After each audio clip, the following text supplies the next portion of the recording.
ഇരിക്കുന്നു. ഇരുട്ടിൽ നടന്ന ജനം വലിയൊരു വെളിച്ചം കണ്ടു. അന്ധതമസ്സുള്ള ദേശത്ത് പാർത്തവരുടെ മേൽ പ്രകാശം ശോഭിച്ചു. സ്തോത്രം. ഇരുട്ടിൽ നടന്ന ജനം വലിയൊരു വെളിച്ചം കണ്ടു. അന്ധതമസ്സുള്ള ദേശത്ത് പാർത്തവരുടെ മേൽ പ്രകാശം ശോഭിച്ചു. മനുഷ്യന്റെ പാപം നിമിത്തം, ആദിമ മനുഷ്യന്റെ പാപം നിമിത്തം വീണുപോയ മാനവജാതിയുടെ വീണ്ടെടുപ്പിനു വേണ്ടി, പാപത്തിന്റെ അന്ധകാരത്തിൽ വീണുപോയ മാനവജാതിയെ വീണ്ടെടുക്കുവാൻ ദൈവത്തിന്റെ ഹൃദയത്തിലെ വലിയ പദ്ധതിയായി തന്റെ പുത്രനായ യേശുക്രിസ്തുവിനെ ഭൂമിയിലേക്ക് അയച്ച് 33.5 തിരുവയസ്സുവരെ ഭൂമിയിൽ അത്ഭുതങ്ങളും അടയാളങ്ങളും ചെയ്ത്, അത്ഭുത പ്രവൃത്തികൾ ചെയ്ത് അനേകരെ വിടുവിച്ച്, മരണകരമായ അവസ്ഥയിൽ നിന്ന്, മരണത്തിൽ നിന്ന് അനേകരെ വിടുവിച്ച്, മരിച്ച് അടക്കപ്പെട്ട് ഉയർത്തെഴുന്നേറ്റ കർത്താവിനെ ഇന്ന് രാത്രി ഉയർത്തുവാൻ കർത്താവ് കൃപ ചെയ്യുന്നതോർത്ത് ഞാൻ എൻ്റെ ദൈവത്തിന് മഹത്വം കരയറ്റുകയാണ്. അപ്പോസ്തലനായ യോഹന്നാൻ ഇങ്ങനെ പറഞ്ഞു: ആദിയിൽ വചനമുണ്ടായിരുന്നു, വചനം ദൈവത്തോടു കൂടെയായിരുന്നു, അത് ദൈവമായിരുന്നു, അവൻ ആദിയിൽ ദൈവത്തോടു കൂടെയായിരുന്നു. അവനിൽ ജീവൻ ഉണ്ടായിരുന്നു, ജീവൻ മനുഷ്യരുടെ വെളിച്ചമായിരുന്നു. ആ വെളിച്ചം ഇരുട്ടിൽ പ്രകാശിക്കുന്നു, ഇരുളോ അതിനെ പിടിച്ചടക്കിയില്ല. ഇന്ന് രാത്രി ഇരുളിന് പിടിച്ചടക്കാൻ കഴിയാത്ത ഒരു വെളിച്ചം, എവിടെ വെളിച്ചമുണ്ടോ ആ വെളിച്ചം ഇരുളിൽ അത് പ്രകാശിക്കുകയാണ്. ഇരുൾ മാറിപ്പോകുകയാണ്. എവിടെ വെളിച്ചം വരുന്നോ അവിടെ ഇരുൾ മാറിപ്പോകുന്നു. എന്നാൽ വെളിച്ചമില്ലാത്തിടത്ത് ഇരുൾ അധികാരം നടത്തുന്നു. അപ്പോൾ പാപത്തിന്റെ, ഇരുട്ടിന്റെ, ലോകത്തിന്റെ അധികാരത്തിൽ നിന്ന് മാനവജാതിയെ വീണ്ടെടുക്കുവാൻ ഈ ലോകത്തിൽ മനുഷ്യനായി പിറന്ന ദൈവത്തിന്റെ ഏകജാതനായ കർത്താവ്, പുത്രൻ യേശുക്രിസ്തു, ആ യേശുവിന്റെ ജനനം ഈ ലോകം മുഴുവൻ കൊട്ടിഘോഷിക്കുമ്പോൾ അതിന്റെ യഥാർത്ഥമായ സത്യം നാം അറിയുകയും മനസ്സിലാക്കുകയും ചെയ്യേണ്ടത് വളരെ അനിവാര്യമാണ്. സ്തോത്രം. ഇവിടെ വേദപുസ്തകം പറയുന്നു, ഇരുട്ടിൽ നടന്ന ജനം വലിയൊരു വെളിച്ചം കണ്ടു. അപ്പോൾ ഇരുട്ടിലായിരുന്നു മനുഷ്യൻ, പാപത്തിന്റെ അന്ധകാരത്തിൽപ്പെട്ട്, പാപത്തിന്റെ ചതിയാൽ പിടിക്കപ്പെട്ട്, ഹല്ലേലൂയ, ലോകമോഹങ്ങളിൽ അകപ്പെട്ട്, ലക്ഷ്യമില്ലാതെ വണ്ണം അന്ധകാരത്തിൽ കിടക്കുമ്പോൾ, ഇരുട്ടിൽ കിടക്കുമ്പോൾ, ആ മനുഷ്യനെ വീണ്ടെടുക്കുവാൻ യേശുക്രിസ്തു ജനിക്കുന്നു, ഈ ഭൂമിയിൽ ജനിക്കുന്നു. സ്തോത്രം. അവൻ ബത്ലഹേമിൽ ജനിച്ചു, നസ്രത്തിൽ വളർന്നു. ഗലീല മുതൽ, ഹല്ലേലൂയ, അനേക ദേശങ്ങളിൽ കർത്താവിന്റെ നാമം മഹത്വപ്പെടുവാൻ ഇടയായി തീർന്നു. സ്തോത്രം. ഇത് യഹൂദന് വേണ്ടിയാണ് യേശു ജനിച്ചത്. ഇസ്രായേലിനെ വീണ്ടെടുക്കുവാനാണ് കർത്താവ് വന്നത്. സ്തോത്രം. അതിന്റെ 1-ാമത്തെ വേദഭാഗം ഇങ്ങനെ വായിക്കുന്നുണ്ട്: എന്നാൽ കഷ്ടതയിലിരുന്ന ദേശത്തിന് തിമിരം നിൽക്കുകയില്ല. പണ്ട് അവൻ സെബുലൂൻ ദേശത്തിനും നഫ്താലി ദേശത്തിനും ഹീനത വരുത്തിയെങ്കിലും പിന്നത്തേതിൽ അവൻ കടൽ വഴിയായി യോർദാനക്കരെയുള്ള ജാതികളുടെ മണ്ഡലത്തിനും മഹത്വം വരുത്തും. അപ്പോൾ ഇസ്രായേലിന് വരാൻ പോകുന്ന ഒരു മഹത്വം, ഇസ്രായേലിന് നൽകാൻ പോകുന്ന, ദൈവം കൊടുക്കാൻ പോകുന്ന ഒരു മഹത്വം, അത് സാക്ഷാൽ യേശുക്രിസ്തുവിലൂടെ, തന്റെ പുത്രനിലൂടെ കൊടുക്കുമെന്നുള്ള വാഗ്ദത്തം കർത്താവ് ഉറപ്പിച്ചു പറയുകയാണ് ഇവിടെ. സ്തോത്രം. അങ്ങനെ ആ ഭാരത്തിലും വേദനയിലും ഹല്ലേലൂയ ലക്ഷ്യമില്ലാതെ ഞെരുക്കത്തിലും ഇടുക്കത്തിലും കടന്നിരുന്ന ആ ജനത്തെ വീണ്ടെടുക്കുവാൻ തന്റെ പുത്രനെ ലോകത്തിലേക്ക് അയച്ചു. എന്നാൽ അവർ അതിനെ തള്ളിക്കളഞ്ഞു. യോഹന്നാന്റെ സുവിശേഷത്തിലേക്ക് നമ്മൾ മടങ്ങി വരുമ്പോൾ അവിടെ നമുക്ക് കാണാൻ കഴിയുന്നുണ്ട്. സ്തോത്രം. അവൻ സ്വന്തമായതിലേക്ക് കടന്നു വന്നു, എന്നാൽ സ്വന്തമായവരും അവനെ കൈക്കൊണ്ടില്ല. ഇസ്രായേലിന്റെ വീണ്ടെടുപ്പിന് വേണ്ടി താൻ കടന്നു വന്നു. ഇസ്രായേൽ ജനം, യഹൂദ ജനം യേശുവിനെ തള്ളിക്കളഞ്ഞു. യേശുവിനെ വേണ്ട എന്ന് പറഞ്ഞു. കാരണം അവർ ആഗ്രഹിച്ചതുപോലെയല്ല യേശുവിന്റെ ജനനം സംഭവിച്ചത്. അവർ ഉദ്ദേശിച്ച നിലവാരത്തിലല്ല ജനിച്ചത്. അവർക്കൊരു രാജാവ്, ദാവീദിന്റെ മുളയിൽ നിന്ന് ഞാൻ ഒരുത്തനെ വരുത്തും, അവൻ ദാവീദ് ഗൃഹത്തിന് രാജാവായിരിക്കും, ദാവീദിന്റെ സിംഹാസനം ഞാൻ അവന് കൊടുക്കുമെന്നുള്ള ഒരു വലിയ വാഗ്ദത്തം അവിടെ കിടക്കുമ്പോൾ അവരുടെ പ്രതീക്ഷ അതായിരുന്നു. ഒരു രാജാവ് ജനിക്കുന്നത് അതുപോലുള്ളൊരു സ്ഥിതിയിൽ, അതുപോലുള്ളൊരു ഭവനത്തിൽ, അതുപോലുള്ളൊരു കൊട്ടാരത്തിൽ ആയിരിക്കുമെന്ന് അവർ ചിന്തിച്ചു. സ്തോത്രം. ആ ചിന്തകൾ അവരെക്കുറിച്ച് തെറ്റല്ല. പക്ഷേ ഹല്ലേലൂയ, ദൈവത്തിന്റെ പദ്ധതിയെക്കുറിച്ച് മനസ്സിലാക്കുവാൻ അവർക്ക് കഴിയാതെ പോയി. ഇന്നും നമ്മുടെ ജീവിതത്തിൽ ദൈവം നമ്മുടെ ജീവിതത്തിൽ ചെയ്യാൻ ആഗ്രഹിക്കുന്ന ദൈവത്തിന്റെ ഹിതം, ദൈവത്തിന്റെ പദ്ധതികളെക്കുറിച്ച് പലപ്പോഴും നാം ശ്രദ്ധിക്കുവാനോ അത് ഉൾക്കൊള്ളുവാനോ കഴിയാത്ത വിധത്തിൽ പല സമയങ്ങളിലും നമ്മളെല്ലാം മൂഢരായി പോകുന്ന ഒരവസ്ഥകളുണ്ട്. സ്തോത്രം. ഹല്ലേലൂയ. ദൈവത്തിന്റെ പദ്ധതി എന്ന് പറയുന്നത്, വചനം പറയുന്നു, നിങ്ങളുടെ വഴികളല്ല എൻ്റെ വഴികൾ, നിങ്ങളുടെ ഹല്ലേലൂയ വിചാരങ്ങളല്ല എൻ്റെ വിചാരങ്ങൾ, എൻ്റെ വിചാരങ്ങൾ എൻ്റെ വഴികൾ നിങ്ങളുടെ വിചാരങ്ങളിലും വഴികളിലും ഹല്ലേലൂയ ആകാശം ഭൂമിക്ക് മീതെ ഉയർന്നിരിക്കുന്നത് പോലെ ഉന്നതമായിരിക്കുന്നു എന്ന് നമുക്ക് വേദപുസ്തകത്തിൽ, യെശയ്യാപ്രവാചകന്റെ പുസ്തകത്തിൽ നമുക്ക് വായിപ്പാൻ കഴിയുന്നു. അപ്പോൾ നാം ചിന്തിക്കുന്നത് പോലെയല്ല, നാം ആഗ്രഹിക്കുന്നത് പോലെയല്ല, നാം ഉൾക്കൊള്ളുന്നത് പോലെയല്ല, നാം കാണുന്നത് പോലെയല്ല. സ്തോത്രം. ഹല്ലേലൂയ. ഈ കാര്യങ്ങൾ നടക്കുന്നത്. ദൈവത്തിന് മഹത്വം ഉണ്ടാകട്ടെ. സ്തോത്രം. ഇവിടെ നാം വായിച്ചു, അവൻ സ്വന്തമായതിലേക്ക് കടന്നു വന്നു. സ്വന്തം ജനത്തിന്റെ, യേശുക്രിസ്തു ഹല്ലേലൂയ, തന്റെ പിതാവായ ദൈവത്തിന്റെ ജനം, ദൈവത്തിന്റെ ജനം, തന്റെ ജനം, ഇസ്രായേൽ ജനം, സ്തോത്രം, ആ ജനത്തെ വീണ്ടെടുക്കുവാനാണ് കർത്താവ് വന്നത്. വചനം സ്പഷ്ടമായപ്പോൾ അവൻ സ്വന്തത്തിലേക്ക് കടന്നു വന്നു, തന്റെ സ്വന്തം ജനത്തിലേക്ക് അവൻ കടന്നു വന്നു. സ്വന്തമായവരെ വീണ്ടെടുക്കുവാൻ, നഷ്ടപ്പെട്ട തന്റെ മക്കളെ വീണ്ടെടുക്കുവാൻ കടന്നു വന്നു. പക്ഷെ അവർക്ക് അവനെ ഉൾക്കൊള്ളാൻ കഴിഞ്ഞില്ല. സ്തോത്രം. അവർ ആഗ്രഹിച്ചതുപോലെ, അവർ മനസ്സിലാക്കി, അവർ ചിന്തിച്ചതുപോലെയല്ല അവരുടെ ജീവിതത്തിലേക്ക്, അവരുടെ ദേശത്തിലേക്ക് യേശുക്രിസ്തു ജനിച്ചു വന്നത്. സ്തോത്രം.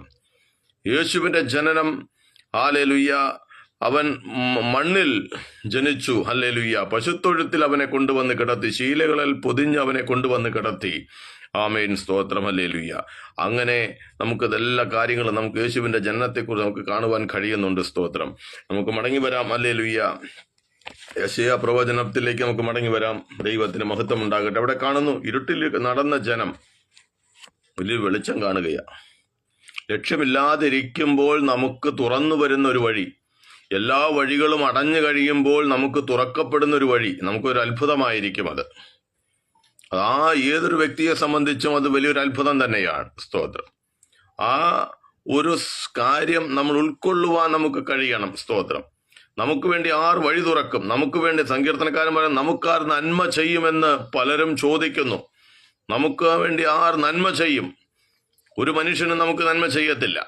സ്തോത്രം. മനുഷ്യൻ, അതുകൊണ്ട് സങ്കീർത്തനം ഹല്ലേലൂയ 118 നമ്മൾ വായിക്കുന്നുണ്ട്. സ്തോത്രം. മനുഷ്യനിൽ ആശ്രയിക്കുന്നതിനേക്കാൾ യഹോവയിൽ ആശ്രയിക്കുന്നത് നല്ലത്, പ്രഭുക്കന്മാരിൽ ആശ്രയിക്കുന്നതിനേക്കാൾ യഹോവയിൽ ആശ്രയിക്കുന്നത് നല്ലത്. പ്രിയരെ, നമുക്ക് ദൈവത്തിൽ മാത്രം ആശ്രയിക്കുവാൻ കഴിയണം. ദൈവം മാത്രമാണ് നമ്മുടെ രക്ഷ, ദൈവം മാത്രമാണ് നമ്മുടെ വീണ്ടെടുപ്പുകാരൻ, ദൈവം മാത്രമാണ് നമുക്ക് വഴി തുറക്കുന്നവൻ, ദൈവം മാത്രമാണ് നമ്മെ നന്മ തന്ന് നമ്മെ വീണ്ടെടുത്ത് നമ്മുടെ അകത്തുള്ള ഇരുളിനെ മാറ്റി പ്രകാശം തന്ന് നിത്യതയിലേക്ക്, ഹല്ലേലൂയ, മരണത്തിന്റെ അധികാരിയായിരിക്കുന്ന പിശാചിനെ അതിനെ ഹല്ലേലൂയ തകർത്തുകൊണ്ട് ആമേൻ, ആ ബന്ധിക്കപ്പെട്ട അവസ്ഥയിൽ നിന്ന് നമ്മെ വിടുവിച്ച് ആമേൻ നിത്യതയിലേക്ക് എത്തിക്കുവാൻ കഴിവുള്ള ദൈവമാണ് നാം വിളിച്ചപേക്ഷിക്കുന്ന ദൈവം. ഹല്ലേലൂയ. അപ്പോൾ ആ ദൈവത്തിന്റെ പദ്ധതിയാണ് തന്റെ പുത്രനെ ഭൂമിയിലേക്ക് അയക്കുക. ഈ ഭൂമിയിലുള്ള സകല മാനവജാതികളും രക്ഷിക്കപ്പെടണം എന്ന് കർത്താവ് ആഗ്രഹിക്കുകയാണ്. സ്തോത്രം. അപ്പോൾ യേശുക്രിസ്തുവിന്റെ ജനനം, ഹല്ലേലൂയ, ആമേൻ, ലോകപ്രകാരം നമ്മൾ ചിന്തിക്കുമ്പോൾ അത് ഒരു ആഘോഷമാക്കി പലവിധ ജാതികൾ, രാഷ്ട്രീയ പാർട്ടിക്കാർ, സമുദായക്കാർ, ഇങ്ങനെ വ്യത്യസ്ത നിലവാരത്തിലുള്ള ആളുകളൊക്കെ ആമേൻ വ്യത്യസ്തമായ നിലകളിൽ അതിനെ ആഘോഷപരമായി തീർക്കാറുണ്ട്. സ്തോത്രം. എന്നാൽ ഈ രാത്രി എൻ്റെ വചനം കേൾക്കുന്ന, എൻ്റെ ശബ്ദം കേൾക്കുന്ന പ്രിയരെ, ആമേൻ, ഹല്ലേലൂയ, ഈ വചനം എവിടെയെല്ലാം എത്തിച്ചേരുമെന്ന് നമ്മളൊരു കാര്യം നമ്മൾ മനസ്സിലാക്കണം. യേശുക്രിസ്തുവിൽ കൂടെ മാത്രമേ രക്ഷയുള്ളൂ മാനവജാതിക്ക്. യേശുക്രിസ്തുവിൽ കൂടെ മാത്രമേ രക്ഷയുള്ളൂ. രക്ഷിക്കപ്പെടുവാൻ ഈ ലോകത്തിൽ വേറൊരു നാമമില്ല. ആകാശത്തിനു കീഴിൽ ഭൂമിക്ക് മുകളിൽ മനുഷ്യരുടെ ഇടയിൽ നൽകപ്പെട്ട ഒരേ ഒരു നാമം, അതാണ് സാക്ഷാൽ യേശുക്രിസ്തുവിന്റെ നാമം. ആമേൻ. ഹല്ലേലൂയ. ആർക്കും യേശുക്രിസ്തുവിൽ കൂടെ അല്ലാതെ പിതാവിന്റെ അടുക്കൽ എത്തിച്ചേരുവാൻ കഴിയത്തില്ല. കർത്താവ് പറഞ്ഞു, എന്നിൽ വിശ്വസിക്കുന്നവൻ, ഹല്ലേലൂയ, എന്നിൽ കൂടെ അല്ലാതെ ആർക്കും പിതാവിന്റെ അടുക്കൽ എത്തിച്ചേരാൻ കഴിയത്തില്ല.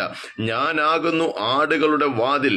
ആമേൻ. ഞാനാകുന്നു വാതിൽ, ഞാൻ ജീവന്റെ അപ്പമാകുന്നു, ഞാനാകുന്നു വഴി, ഞാൻ ജീവനാകുന്നു, ഞാൻ പുനരുത്ഥാനമാകുന്നു, ഹാലേലൂയ ഞാൻ സത്യമാകുന്നു. ഇതെല്ലാം കർത്താവ് പറഞ്ഞിട്ടും നമുക്ക് പലപ്പോഴും വിശ്വസിക്കാൻ നമുക്ക് വലിയ ഭാരമാണ്. സ്തോത്രം. ഇന്ന് കാര്യം സാധിക്കുന്നവരുടെ കൂട്ടമാണെന്ന് കൂടുതലും. ഹല്ലേലൂയ. യേശുവിൻ്റെ അടുക്കൽ വരുന്നവർ ഒട്ടനവധി പേരുണ്ട്. യേശു പരസ്യമായി ജീവിച്ചിരുന്ന കാലഘട്ടത്തിലും ആമേൻ ഹല്ലേലൂയ കാര്യം സാധിക്കാൻ വേണ്ടി കടന്നു വന്നവരായിരുന്നു ഭൂരിഭാഗം പേരും. ഹല്ലേലൂയ.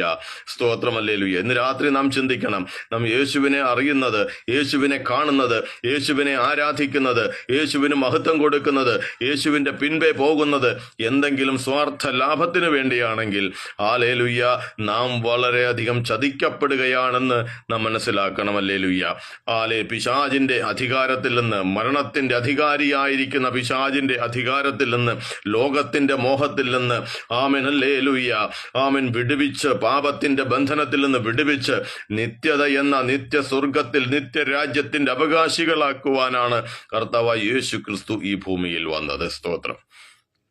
കർത്താവ് തന്നിരിക്കുന്ന വലിയൊരു വാഗ്ദത്തം അതാണ്. ഏറ്റവും വേദപുസ്തകത്തിലെ ഏറ്റവും വലുതും ഏറ്റവും പരമപ്രധാനവുമായിരിക്കുന്ന ഒരു വാഗ്ദത്തമാണ് നിത്യത എന്നുള്ളത്. അതിനപ്പുറത്ത് മറ്റൊരു വാഗ്ദത്തമില്ല. ആ വാഗ്ദത്തം പ്രാപിക്കുവാനാണ് ദൈവം നമ്മെ വിളിക്കുന്നത്. സ്തോത്രം. ആ വാഗ്ദത്തം നമുക്ക് ലഭിച്ചു കഴിഞ്ഞാൽ അതോടൊപ്പം ഹല്ലേലൂയ ഇതിൽ എന്തെല്ലാം അനുഗ്രഹങ്ങൾ, വിടുതലുകൾ, എന്തെല്ലാം വേദപുസ്തകം നമുക്ക് വേണ്ടി ഓഫർ ചെയ്തിട്ടുണ്ടോ അതെല്ലാം നമ്മുടെ പിന്നാലെ വരും. അതുകൊണ്ട് സങ്കീർത്തനക്കാരനായ ദാവീദ് 23-ാം സങ്കീർത്തനം ഇങ്ങനെ പറയുക, നന്മയും കരുണയും എൻ്റെ ജീവകാലമൊക്കെ എന്നെ പിന്തുടരും, എൻ്റെ പുറകാലെ വരുമെന്നാണ്. സ്തോത്രം. ആമേൻ. സ്തോത്രം. ഹല്ലേലൂയ. ദൈവത്തിന് മഹത്വം ഉണ്ടാകട്ടെ. യേശുവിൽ വിശ്വസിക്കുന്നവന് വിടുതലുണ്ട്. വെളിപ്പാട് പുസ്തകം 1:4 പറയുന്നു, ഈ പ്രവചന പുസ്തകത്തിലെ കാര്യങ്ങളെ ശ്രദ്ധിക്കുന്നവൻ, കേൾക്കുന്നവൻ, വായിക്കുന്നവൻ, അതനുസരിക്കുന്നവൻ ഭാഗ്യവാന്മാർ. ഇത് കേട്ടാൽ നിനക്ക് ഭാഗ്യമുണ്ടാകും. ഇത് കേട്ടാൽ നിനക്കൊരു വിടുതല. സ്തോത്രം. അതിനെ കേൾപ്പിക്കുന്നവർക്കൊരു വിടുതല, അത് ഏറ്റെടുക്കുന്നവർക്ക് വിടുതല, അതിനെ അനുസരിക്കുന്നവർക്ക് ഇതിനേക്കാൾ ഏറെ ഇരട്ടി അനുഗ്രഹങ്ങളാ. സ്തോത്രം. ദൈവത്തിന് മഹത്വം. ഹല്ലേലൂയ. അപ്പോൾ യഹൂദന് വേണ്ടി, ഇസ്രായേലിന് വേണ്ടി കടന്നു വന്ന ഈ കർത്താവ് അവിടെ അവർ തള്ളിക്കളഞ്ഞു. റോമാലേഖനത്തിലൊക്കെ അതിനെക്കുറിച്ച് വിശദമായിട്ട് നമുക്ക് പഠിക്കാൻ കഴിയുന്നുണ്ട്. പ്രാരംഭ ലേഖനങ്ങളിൽ, ആമേൻ, അധ്യായങ്ങളിൽ. സ്തോത്രം. ആമേൻ. അവർ തള്ളിക്കളഞ്ഞത് കർത്താവ് അതിനൊരു മൂലക്കല്ലാക്കിയെടുത്തു. ദൈവം അതിനൊരു മൂലക്കല്ലാക്കിയെടുത്തു. അവർ തള്ളിയതെങ്കിലും അതൊരു മൂലക്കല്ലായി, ദൈവസഭയുടെ മൂലക്കല്ലാക്കി കർത്താവ് അതിനെ മാറ്റി. ആർക്കു വേണ്ടിയാണോ കർത്താവ് വന്നത്, എന്നിട്ട് അവിടെ പറയുകയാണ് അതിനെ മൂലക്കല്ലായി മാറ്റി നിർത്തി. ആരെങ്കിലും അതിൽ തട്ടിയാൽ അവൻ ധൂളിച്ചു പോകും, അവൻ ഭസ്മമായി പോകും, ചിതറിപ്പോകുമെന്നാണ്. സ്തോത്രം. ഹല്ലേലൂയ. എന്നാൽ അതിനെ ഏറ്റെടുത്താൽ, അതിനോട് ചേർന്ന് നീ ഒന്ന് പണിയുവാൻ നീ ഒന്ന് വിട്ടുകൊടുത്താൽ, ഹല്ലേലൂയ, രക്തം ജയം. ഹല്ലേലൂയ. നിന്നെ കൂടി ചേർത്ത് അതിന്മേൽ പണിത് വരും. നിനക്കൊരിക്കലും തകർന്നു പോകുവാൻ അവൻ അനുവദിക്കത്തില്ല. കാരണം അത് ഉറപ്പുള്ള പാറയാണ്, തകർക്കപ്പെടാത്ത പാറയാണ്, ബലപ്പെടുത്തുന്ന പാറയാണ്, നിന്നെ ഉറപ്പിക്കുന്ന പാറയാണ്. ഹല്ലേലൂയ. ഓ റിമാന ശമന റകൾ ഘടകമന അർദ്ധരാധര ശംധേ. ഹല്ലേലൂയ. മുന്നോട്ട് നമുക്ക് പോകാം. ഹല്ലേലൂയ. അതിന്റെ 6-ാമത്തെ സ്തോത്രം 6-ാമത്തെ വാക്യത്തിൽ നമ്മൾ വായിക്കുന്നു, യെശയ്യാ പ്രവചനം 9:6 വാക്യത്തിൽ വായിക്കുന്നു, നമുക്കൊരു ശിശു ജനിച്ചിരിക്കുന്നു, ഒരു കുഞ്ഞ് നമുക്ക് ജനിച്ചിരിക്കുന്നു. സ്തോത്രം. ഹല്ലേലൂയ. പാട്ടുകാരൊക്കെ ഇന്ന് രാത്രി ഭയങ്കര പാട്ടാണ്. ഡിസംബർ 1-ാം തീയതി മുതൽ പാടാൻ തുടങ്ങിയതാ. എന്താ പാടുന്നതെന്നറിയാമോ? ഉണ്ണിയെ നമ്മുടെ വീട്ടിൽ കുഞ്ഞുങ്ങൾ ജനിക്കുമ്പോൾ നമ്മൾ താരാട്ട് പാടാറുണ്ട്. താരാട്ട് പാടി ഉറക്കി, കൈ വളരുമോ, കാല് വളരുമോ, മൂക്ക് വളരുമോ, ചെവി വളരുമോ എന്ന് കരുതി വളർത്തി കൊണ്ടുവന്ന രീതികളിലൊക്കെ നമ്മൾ മാനുഷികമായ നിലയിൽ നമ്മുടെ മനുഷ്യക്കുഞ്ഞുങ്ങളെ, നമ്മുടെ സ്വന്തം കുഞ്ഞുങ്ങളെ, നമ്മുടെ കൊച്ചു കുഞ്ഞുങ്ങളെ ഒക്കെ നമ്മൾ വളർത്തി താരാട്ട് പാടുന്നത് പോലെ യേശുവിനെ താരാട്ട് പാടി ഇപ്പോഴും ഹല്ലേലൂയ ഉറക്കുന്ന പരിപാടിയാണ് നടക്കുന്നത്. 2024 വർഷം ഡിസംബർ മാസമാകുമ്പോഴും ഹല്ലേലൂയ 1-ാം നൂറ്റാണ്ടിൽ ഹല്ലേലൂയ കാലഘട്ടത്തെ രണ്ടായി തിരിച്ചുകൊണ്ട് ആമേൻ സ്വർഗത്തിനും ഭൂമിക്കും നാഥനായ കർത്താവ് ഹല്ലേലൂയ സകല നാമത്തിൽ നാമത്തിലും മേലായ നാമം ധരിച്ച യേശു ക്രിസ്തു, ഹല്ലേലൂയ, സകലത്തിൻ്റെയും ഉടയവൻ, ആ സകല സൃഷ്ടാവുമായിരിക്കുന്ന കർത്താവുമായിരിക്കുന്ന രാജാവായിരിക്കുന്ന സാക്ഷാൽ യേശു ക്രിസ്തു മനുഷ്യ രൂപത്തിൽ, ഹല്ലേലൂയ, ഈ ലോകത്തിൽ വന്നപ്പോൾ അവന് വീണ്ടും വയസ്സ് നിശ്ചയിച്ച് പ്രായം നിശ്ചയിച്ച് ഡിസംബർ മാസം 25-ാം തീയതിയാകുമ്പോൾ പിന്നെയും അവനെ കൂട്ടിക്കുട്ടി, ഹല്ലേലൂയ, ജനിപ്പിച്ച് താരാട്ടുപാടി ഉറക്കി അടുത്ത 6 മാസം പോലും ജീവിക്കാൻ അനുവദിക്കാതെ തല്ലിക്കൊല്ലുന്ന പ്രവണത ഈ ലോകം കാണിക്കുമ്പോൾ ഒരു കാര്യം നമ്മൾ മനസ്സിലാക്കണം. ഹല്ലേലൂയ, നാം മനുഷ്യരായി ജനിച്ചതുപോലെ സാധാരണ ഒരു ജനനമല്ല എൻ്റെ യേശുവിൻ്റെ ജനനം. എൻ്റെ യേശുവിൻ്റെ ജനനം ഒറ്റ പ്രാവശ്യമേ അവൻ ജനിച്ചുള്ളൂ, ഒറ്റ പ്രാവശ്യമേ അവൻ മനുഷ്യനായി ജീവിച്ചുള്ളൂ. 33.5 തിരുവയസ്സ് വരെ ഭൂമിയിൽ ജീവിച്ചു. അത്ഭുതങ്ങളും അടയാളങ്ങളും തന്റെ 3.5 വർഷക്കാലം കൊണ്ട് ഈ ലോകത്തിൽ ചെയ്തു. അനേകരെ വിടുവിച്ചു. ഹല്ലേലൂയ, സ്തോത്രം. നമുക്ക് തന്ന ആയുസ് കൊണ്ട്, നാം യേശുവിനെ അറിഞ്ഞ കാലം കൊണ്ട്, യേശുവിനെ അറിഞ്ഞിട്ട് എത്ര വർഷമായി, നാം നമ്മളോട് തന്നെ ഒന്ന് ചിന്തിക്കണം. എത്ര മനുഷ്യരെ ഈ പാപത്തിന്റെ അന്ധകാരത്തിൽ നിന്ന്, ചെളി ചേറ്റുകുഴിയിൽ നിന്ന്, ആമേൻ ഹല്ലേലൂയ, ആമേൻ ഹല്ലേലൂയ, നിരാശകളിൽ നമുക്ക് വിടുവിപ്പാൻ കഴിഞ്ഞിട്ടുണ്ട്. ഹല്ലേലൂയ. യേശുവിന്റെ 3.5 വർഷത്തെ ശുശ്രൂഷകളിൽ അനേകായിരങ്ങൾ, ഹല്ലേലൂയ, വിടുവിക്കപ്പെട്ടു. അനേക അത്ഭുതങ്ങളും അടയാളങ്ങളും കർത്താവ് ചെയ്തു. യോഹന്നാൻ പറയുന്നു 20-ാം അധ്യായം അതിന്റെ അവസാന ഭാഗത്ത് കർത്താവ് ഇങ്ങനെ ആമേൻ ഹല്ലേലൂയ, പരിശുദ്ധാത്മാവ് ഇങ്ങനെ എഴുതി വച്ചിരിക്കുകയാണ് യോഹന്നാൻ മുഖാന്തരം. യേശു ക്രിസ്തു ചെയ്ത അത്ഭുതങ്ങളും അടയാളങ്ങളും എഴുതി ചേർത്താൽ ഈ ലോകത്തിലെ തന്നെ ഒരു പുസ്തകങ്ങളും തികയത്തില്ല എന്ന് പറഞ്ഞിരിക്കുന്നു. സ്തോത്രം. അത്രത്തോളം അത്ഭുതങ്ങളും അടയാളങ്ങളും കർത്താവിന്റെ 3.5 വർഷത്തെ തന്റെ പരസ്യ ശുശ്രൂഷയിൽ താൻ ചെയ്തെടുത്തു. താൻ പോകുന്ന വഴികളിലൊക്കെ അത്ഭുതമായിരുന്നു. സ്തോത്രം. താൻ കടന്നു പോയ ഇടങ്ങളിലൊക്കെ അത്ഭുതമായിരുന്നു. സ്തോത്രം. വിടുതലുകളായിരുന്നു. സ്തോത്രം. വഴിയിൽ മരിച്ചവനെയും കർത്താവ് വിടുവിച്ചു. വീട്ടിൽ മരിച്ചവനെ കർത്താവ് എഴുന്നേൽപ്പിച്ചു. സ്തോത്രം. കല്ലറയിൽ കൊണ്ടുവന്ന് വെച്ച് 4 ദിവസമായെന്ന് സ്വന്തം സഹോദരി ഹല്ലേലൂയ പറയുമ്പോഴും കർത്താവ് പറയുകയാണ്, അല്ലേ, അവനെ വെച്ചതെവിടെ? നീ വിശ്വസിച്ചാൽ ദൈവത്തിന്റെ മഹത്വം കാണും. ഇന്ന് രാത്രിയും പരിശുദ്ധാത്മാവ് നിങ്ങളോട് അത് തന്നെയാ പറയുന്നത്. യേശു ക്രിസ്തുവിൽ നീ ഒരു പൊട്ടനെ പോലെ, ഒരു പൊട്ടിയെ പോലെ വിശ്വസിക്കാൻ നീ തയ്യാറായാൽ ആ ദൈവത്തിന്റെ മഹത്വം നിന്റെ ജീവിതത്തിലും ഹല്ലേലൂയ ഇന്ന് രാത്രിയും വെളിപ്പെടുത്തുവാൻ എൻ്റെ ദൈവത്തിന് സാധിക്കും. ഹല്ലേലൂയ. ദൈവത്തിന് മഹത്വം. ഹല്ലേലൂയ. രക്തം ജയം. അവന്റെ പേരെന്താണെന്നറിയാമോ? അവിടെ പറയുന്ന, നമുക്കൊരു ശിശു ജനിച്ചിരിക്കുന്നു, ഒരു മകൻ നമുക്ക് നൽകപ്പെട്ടിരിക്കുന്നു, ആധിപത്യം അവന്റെ തോളിലാണ്. സ്തോത്രം.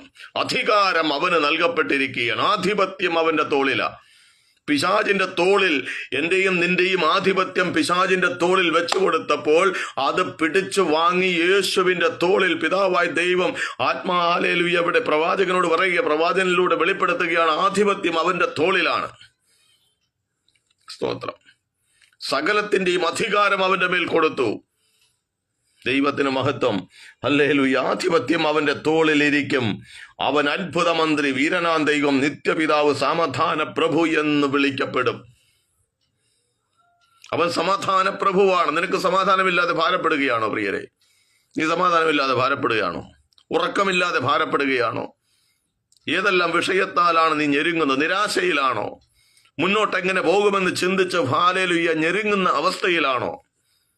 എന്റെ ജീവിതം ഇവിടം കൊണ്ട് തീർന്നു എന്ന് ചിന്തിച്ച് മുന്നോട്ട് പോകാതെ വണ്ണം, ഹല്ലേലൂയ സാധിക്കാതെ വണ്ണം നിരാശപ്പെട്ട്, ഹല്ലേലൂയ എന്റെ മുന്നിൽ ഇനി മരണം മാത്രമേ ഉള്ളൂ എന്ന് ചിന്തിച്ചിരിക്കുന്ന സഹോദര സഹോദരി, ഇന്ന് രാത്രി പരിശുദ്ധാത്മാവ് നിന്നോട് ഇടപെടുകയാണ്.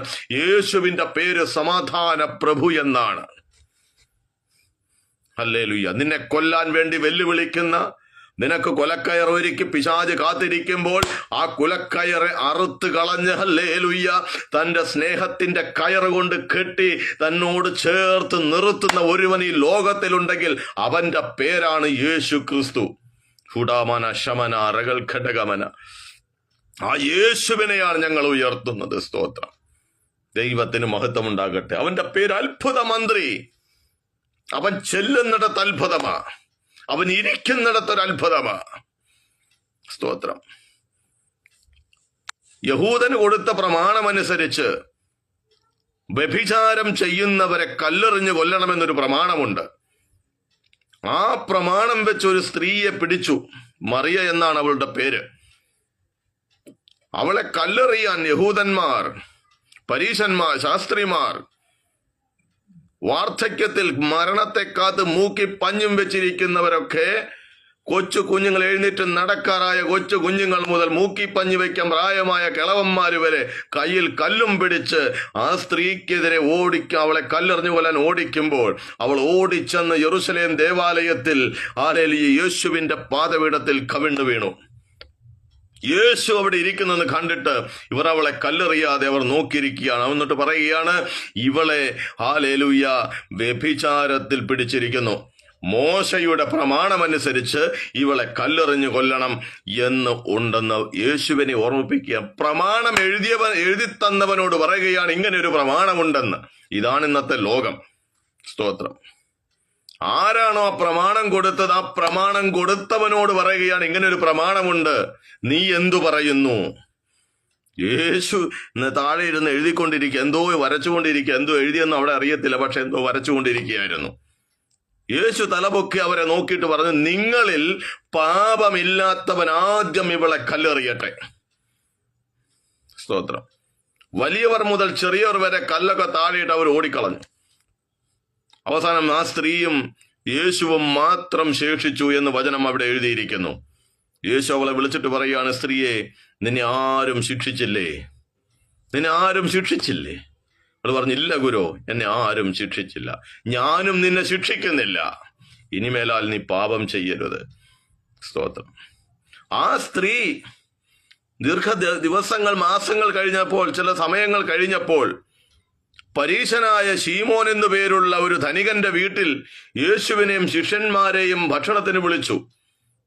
ആ ഭക്ഷണപന്തിയിൽ താൻ ഇരിക്കുമ്പോൾ തന്റെ കാലിൽ പുറകിൽ കൂടെ വന്ന് ഒരു സ്ത്രീ വലിയൊരു ബങ്കൽഭരണി നിറയെ തൈലം, സുഗന്ധദ്രവ്യ തൈലം കൊണ്ടുവന്ന് അത് ഭരണി അങ്ങ് പൊട്ടിച്ച് അവന്റെ തലവഴി അതങ്ങ് ഒഴിച്ചിട്ട് അവൾ അവിടെ ഇരുന്ന് കരയുകയാണ്. അവളുടെ കണ്ണുനീർ വീഴുന്നത് യേശുവിന്റെ പാദത്തിലാണ്.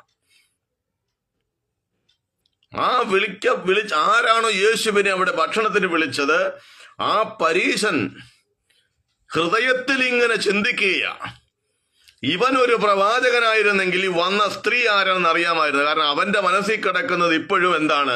ഈ സ്ത്രീ ഇപ്പോഴും വ്യഭിചാരിയാണ്, ഇവൾ ഇപ്പോഴും പാപിനി എന്നാണ്. വചനം പറയുന്നു, ദൈവം നീതീകരിച്ചവനെ ആർ കുറ്റം വിധിക്കും? ദൈവം നീതീകരിച്ചവനെ ആർ കുറ്റം വിധിക്കും? അത് ലോകത്തിന്റെ കണ്ണിന് മനസ്സിലാകത്തില്ല. യേശുവിനെ കുറിച്ച് വ്യക്തമായ തിട്ടമായ ഒരു ബോധ്യമില്ലാത്ത ഒരു വ്യക്തിക്ക് യേശുക്രിസ്തു മുഖാന്തരം നീതീകരിക്കപ്പെട്ട ഒരു വ്യക്തിയെക്കുറിച്ച് അവന്റെ കണ്ണിൽ ഇപ്പോഴും അവൻ പാപിയാ, അവന്റെ കണ്ണിൽ ഇപ്പോഴും അവൻ കൊള്ളക്കാരനാ, അവന്റെ കണ്ണിൽ ഇപ്പോഴും അവനൊരു മോഷ്ടാവാ, അല്ലെങ്കിൽ ഒരു കൊലപാതകനാ, അവനൊരു കൊള്ളരുതാത്തവനാണ്. ഹല്ലേലൂയ. അതുകൊണ്ട് വചനം കൃത്യമായിട്ട് പറയുന്നത്, ദൈവം നീതീകരിച്ചവനെ ആർ കുറ്റം ചുമത്തും? ഹല്ലേലൂയ. ദൈവത്തിന് മഹത്വം ഉണ്ടാകട്ടെ. സ്തോത്രം. ഈ സ്ത്രീ യേശുവിന്റെ പിന്നിലിരുന്ന് തന്റെ പാദത്തിൽ തന്റെ കണ്ണുനീർ ഒഴിക്കുകയാണ്. ആ കണ്ണുനീരിന്റെ ചൂടേറ്റപ്പോൾ അവൻ തന്റെ മുടി കൊണ്ട് തുവർത്തി അവൾ കരഞ്ഞുകൊണ്ടിരിക്കുക. എന്തിനാ കരയുന്നതെന്നറിയാമോ? കരഞ്ഞത് വേറൊന്നും കൊണ്ടല്ല, ആരും അവളെ സ്നേഹിക്കാനുണ്ടായിരുന്നില്ല. ആരും അവളുടെ നിരാശയ്ക്ക് ഒരു പ്രത്യാശയുടെ വാക്ക് പറഞ്ഞു കൊടുക്കാൻ, അവളെ ചേർത്ത് പിടിക്കാൻ സ്വന്തം സമൂഹം പോലും ഇല്ലാതിരുന്നപ്പോൾ, സ്വന്തം കുടുംബക്കാർ അവളെ തള്ളിക്കളഞ്ഞപ്പോൾ, സ്വന്തം ബന്ധുമിത്രാദികൾ അവളെ തള്ളിക്കളഞ്ഞപ്പോൾ, സ്വന്തം യഹൂദ സമൂഹം അവളെ കല്ലെറിയാൻ വേണ്ടി ഓടിച്ചിട്ടപ്പോൾ വിടുവിച്ച ഒരുവൻ. ഹല്ലേലൂയ. തന്നെ സ്നേഹത്തോടെ കരുതിയ ഒരുവൻ, തന്നെ ചേർത്ത് പിടിച്ച ഒരുവൻ. ഹല്ലേലൂയ. അവൻ എവിടെയുണ്ടോ അവിടെ അവളുണ്ട്. ഹല്ലേലൂയ. അവൻ എവിടെയുണ്ടോ അവിടെ അവളുണ്ട്. ഹല്ലേലൂയ. സ്തോത്രം. ഹല്ലേലൂയ. യേശുവിന്റെ മരണത്തിന്റെ സമയം വരെ മാത്രമല്ല, യേശുവിന്റെ പുനരുത്ഥാനത്തിന്റെ ഘട്ടത്തിലും നമുക്ക് ഈ മറിയെ കാണാൻ പറ്റും. സ്തോത്രം. അവളുടെ സ്നേഹം. ഹല്ലേലൂയ. അവളുടെ സ്നേഹം പരീശൻ ഹൃദയത്തിൽ ഇങ്ങനെ ചിന്തിച്ചപ്പോൾ കർത്താവ് പറയുകയാണ്, ഏറെ ക്ഷമിച്ചവൻ ഏറെ സ്നേഹിക്കും. ഇന്ന് അനേകരുടെ സ്നേഹം തണുത്തു പോയിക്കൊണ്ടിരിക്കുന്ന ഒരു കാലഘട്ടമാണ്.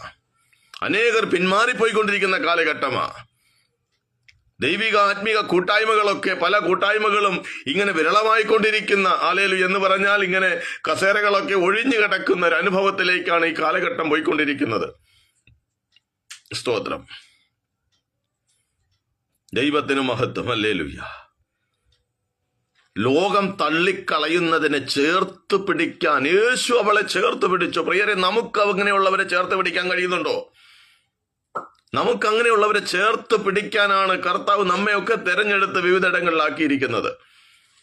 നിരാശയിലിരിക്കുന്ന, കരയുന്ന, ഭാരത്തിലിരിക്കുന്ന, വേദനിക്കുന്ന, ഒറ്റപ്പെട്ട് കിടക്കുന്ന അങ്ങനെയുള്ളവരെ സ്നേഹിക്കുവാൻ, ചേർത്ത് പിടിക്കുവാൻ കർത്താവ് വിവിധ ഇടങ്ങളിലൊക്കെ, പട്ടണങ്ങളിലും ഗ്രാമങ്ങളിലൊക്കെ ആക്കി നമ്മെ വെച്ചിരിക്കുക. സ്തോത്രം. കാണുന്നവനെയൊക്കെ കല്ലെറിയുന്നത് പരീശന്റെ സ്വഭാവമാ, അത് യഹൂദന്റെ സ്വഭാവമാ. അവൻ ഇന്നും കല്ലെറിയും. ഹല്ലേലൂയ. അവൻ എപ്പോഴും കല്ലെറിയും. കാരണം അവരുദ്ദേശിച്ച നിലയിലല്ല യേശുവിന്റെ ജനനം നടന്നത്. അതുകൊണ്ട് അവർക്ക് അത്രേ വെളിപ്പാടുള്ളൂ. ആ കല്ലെറിയുന്നവൻ കല്ലെറിയട്ടെ. ഹല്ലേലൂയ. കൊല്ലാൻ ഓടിച്ചിടുന്നവൻ കൊല്ലാൻ ഓടിച്ചിടും. പക്ഷെ നീ യേശുവിന്റെ പിന്നിൽ, യേശുവിന്റെ പാദത്തിലാണെങ്കിൽ നിന്നെ ഒരു ശക്തിക്കും തൊടാൻ കഴിയത്തില്ല. സ്തോത്രം. ഹല്ലേലൂയ. എത്ര കല്ലെറിയാൻ വന്നവന്റെ കല്ല്, ഹല്ലേലൂയ, യേശുവിന്റെ ഒരു നോട്ടത്തിന് മുന്നിൽ ആ കല്ലൊക്കെ താഴെയിട്ട് അവൻ ഓടിക്കളയും. ഹല്ലേലൂയ. രക്തത്താൽ ജയമെടുക്കുന്നു. യേശു വന്നത് വിടുവിക്കുവാനാണ്. ബന്ധിക്കപ്പെട്ട് കിടക്കുന്ന, ഭാരത്തിൽ കിടക്കുന്നവരെ വിടുവിക്കാനാണ്. ദരിദ്രന്മാരോട് സുവിശേഷം പറയുവാൻ. ഹല്ലേലൂയ. സ്തോത്രം. രക്ഷയുടെ സന്തോഷം, രക്ഷയുടെ സന്ദേശം, സ്നേഹത്തിന്റെ സന്ദേശം, സ്നേഹ മുഖാന്തരം ലഭിക്കുന്ന ഒരു വലിയൊരു ഇമോഷൻ ഉണ്ട്. മനുഷ്യൻ അതൊക്കെ നഷ്ടപ്പെട്ടു പോയി. അത് പണം കൊണ്ട് നേടാൻ പറ്റത്തില്ല. ഈ ലോകത്തിൽ എത്ര പണം ഉണ്ടായാലും നേടാൻ പറ്റത്തില്ല. സ്തോത്രം. ദൈവത്തിന് മഹത്വം. ഹല്ലേലൂയ. ചില ആളുകൾ ചിന്തിച്ചിരിക്കുന്നത് വിശ്വാസ ജീവിതത്തിൽ വന്നു കഴിഞ്ഞാൽ പണം ഉണ്ടാക്കുന്നതാണ് ഏറ്റവും വലിയ അനുഗ്രഹമെന്നാണ്. പണം വേണം, നമുക്ക് ഈ ലോകത്ത് ജീവിക്കാൻ. നമുക്ക് സമ്പത്ത്, ഹല്ലേലൂയ, പണം ആവശ്യമാണ്. പക്ഷെ അതൊന്നുമല്ല അനുഗ്രഹം. സ്തോത്രം. പണമുണ്ടാകാൻ ഉള്ള വഴിയല്ല യേശു ക്രിസ്തു. കാരണം യേശുവിനെ പോലും വെറുതെ വിടാത്തൊരു ലോകത്തിലാണ് നമ്മൾ ജീവിക്കുന്നത്. യേശുവിന്റെ അടുത്ത് വന്ന 40 ദിവസത്തെ യേശു ക്രിസ്തുവിന്റെ ഉപവാസം കഴിഞ്ഞപ്പോൾ പ്രൈസലോട് പറഞ്ഞ് അടുത്ത് വന്ന പിശാച് 3 പരീക്ഷ കൊണ്ടുവന്നു. അതിൽ 3-ാമത്തെ പരീക്ഷയാണ് ഏറ്റവും ഉയർന്ന സ്ഥലത്ത് ദേവാലയത്തിന്റെ അഗ്രത്തിന്മേൽ യേശുവിനെ കൂട്ടിക്കൊണ്ടുപോയിട്ട് പറഞ്ഞു, നീ താഴോട്ടെടുത്ത് ചാട്. എന്നിട്ട് പറയുകയാണ്, നിന്നെ കാപ്പാൻ അവൻ ദൂതന്മാരോട് കൽപ്പിക്കും, നിന്റെ അസ്ഥികളൊന്നും ഒടിഞ്ഞു പോകത്തില്ല എന്നുള്ള വചനവും പറഞ്ഞ് യേശുവിനോട് പറയുകയാണ്, നീ താഴോട്ട് ചാട്. ഹല്ലേലൂയ. നിന്റെ പ്രാർത്ഥനയ്ക്ക് മറുപടി കിട്ടിയില്ല, നിന്റെ ആരാധനയ്ക്ക് ഒരു വിടുതലില്ല. ഹല്ലേലൂയ. നീ യേശുവിനെ ഉയർത്തിയത്, നീ വേദപുസ്തകം പഠിച്ചത്, വേദപുസ്തകം ധ്യാനിക്കുന്നത്, വേദപുസ്തകം ചുമക്കുന്നത്, നീ ആത്മീകമായി വളരെ നിനക്ക് ജീവിതത്തിൽ യാതൊരു വിധമായ പ്രത്യക്ഷമായ ഒരു കാര്യങ്ങളും വിടുതലുകളും കാണുന്നില്ലല്ലോ, അതുകൊണ്ട് നീ പോയി ചാകടേ എന്ന് പറയുന്ന പിശാചിന്റെ പദ്ധതിയെ യേശു അവിടെ വെച്ച് ബ്രേക്ക് ചെയ്തു. യേശുവിന് പറഞ്ഞു, പോ പിശാചേ, ഇനി മേലാൽ എന്റെ കൺമുമ്പിൽ വന്നേക്കല്ല്. ഹല്ലേലൂയ. യേശു പിശാചിനെ വിട്ട് ദീർഘകാലം വിട്ടുപിരിഞ്ഞു എന്നാണ്. ഹല്ലേലൂയ. അങ്ങനെ ഒന്ന് പറയാൻ നമുക്ക് പറ്റുന്നുണ്ടോ? സ്തോത്രം. നിന്റെ ഭാവിയെക്കുറിച്ച്, നിന്റെ ജീവിതത്തെക്കുറിച്ച്, ഹല്ലേലൂയ, സ്തോത്രം, വിധി എഴുതുന്നത് പിശാചല്ല, ഈ ലോകമല്ല, നിന്റെ സ്വന്തം ബന്ധുമിത്രാദികളോ നിന്റെ സമുദായങ്ങളോ സമൂഹങ്ങളോ അല്ല, മറിച്ച് സ്വർഗം നിന്നെ കുറിച്ച് ഒരു വിധി എഴുതിയിട്ടുണ്ട്. സ്വർഗത്തിനൊരു ഹിതമുണ്ട്, ഒരു ഇഷ്ടമുണ്ട്. സ്തോത്രം. ദൈവത്തിന് മഹത്വം. ചിലപ്പോൾ ദൈവം നമ്മളോട് സംസാരിക്കുന്നില്ലായിരിക്കാം. ഒരു പ്രയാസത്തിലൂടെ, വേദനയിലൂടെ ഒക്കെ നമ്മൾ കടന്നു പോകുമ്പോൾ ചിലപ്പോൾ ദൈവശബ്ദം നമ്മൾ ചിലപ്പോൾ കേട്ടില്ല എന്നിരിക്കാം. എന്ന് കരുതി ദൈവം നമ്മെ തള്ളിക്കളയത്തില്ല. സ്തോത്രം. യഹൂദനെ കുറിച്ച് റോമാലേഖനത്തിൽ പൗലോസ് പറയുന്നു, അവർ തള്ളിക്കളഞ്ഞു, അവർ യേശുവിനെ തള്ളിക്കളഞ്ഞു, നമുക്കത് ലാഭമായി മാറി. പക്ഷെ ദൈവം യഹൂദനെ തള്ളിക്കളഞ്ഞു എന്നുണ്ടോ? ഇല്ല, ഒരിക്കലുമില്ല. ദൈവം യഹൂദനെ തള്ളിയിട്ടില്ല. അവർ ദൈവത്തെ തള്ളിക്കളഞ്ഞു, അവർ യേശുവിനെ തള്ളിക്കളഞ്ഞു, ശരിയാ. പക്ഷേ ദൈവം അവരെ ഇതുവരെ തള്ളിക്കളഞ്ഞിട്ടില്ല. ദൈവം തള്ളിക്കളഞ്ഞാലത്തെ അവസ്ഥ നമ്മളൊന്ന് ചിന്തിച്ചു നോക്കണം. അത് ഭയാനകമാണ്. അത് നമുക്ക് ചിന്തിക്കാൻ പോലും പറ്റില്ല. സ്തോത്രം. ദൈവം ഒരു വ്യക്തിയെ കൈവിട്ടാൽ ഈ ലോകത്തിലെ ഒരുത്തനും പിന്നെ അവനെ ഗുണപ്പെടുത്താൻ കഴിയത്തില്ല. സ്തോത്രം. അതിൻ്റെ ഉത്തമ ഉദാഹരണമാണ് പുറപ്പാട് പുസ്തകത്തിൽ കാണുന്ന ഫറവോൻ. മിസ്രൈമിന്റെ അധികാരിയായിരുന്ന ഫറവോൻ. നമുക്കത് പിശാചിനോടൊക്കെ തുലനം ചെയ്യുമെങ്കിലും ഒക്കെ ഞാൻ മറ്റൊരു കാര്യം കൂടി പറയാം.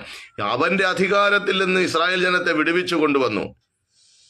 10 ബാധകളാണ് ദൈവം മോശെ മുഖാന്തരം ആ ദേശത്ത് ചെയ്തത്. 10ാമത്തെ ബാധ കടിഞ്ഞൂൽ സംഹാരം. പെസഹ ആചരിച്ച് അവർ കടന്നു പോന്നു.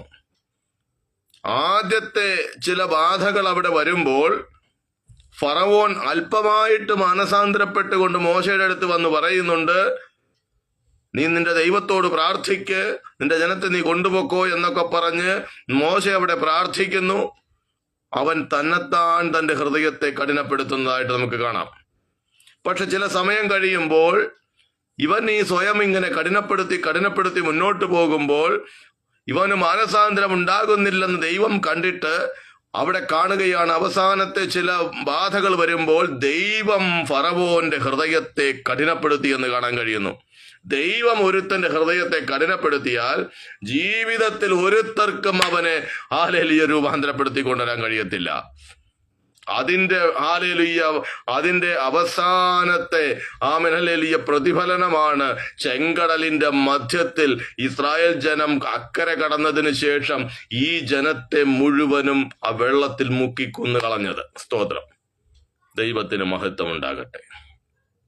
അപ്പൊ പിശാചിന്റെ അധികാരത്തിൽ നിന്ന് നമ്മെ വിടുവിച്ചു കൊണ്ടുവന്നത്, ഈ ജനത്തെ വിടുവിച്ചു കൊണ്ടുവന്നത് ഒരു വാഗ്ദത്ത ദേശം അവരുടെ മുമ്പിൽ വെച്ചുകൊണ്ടാണ്.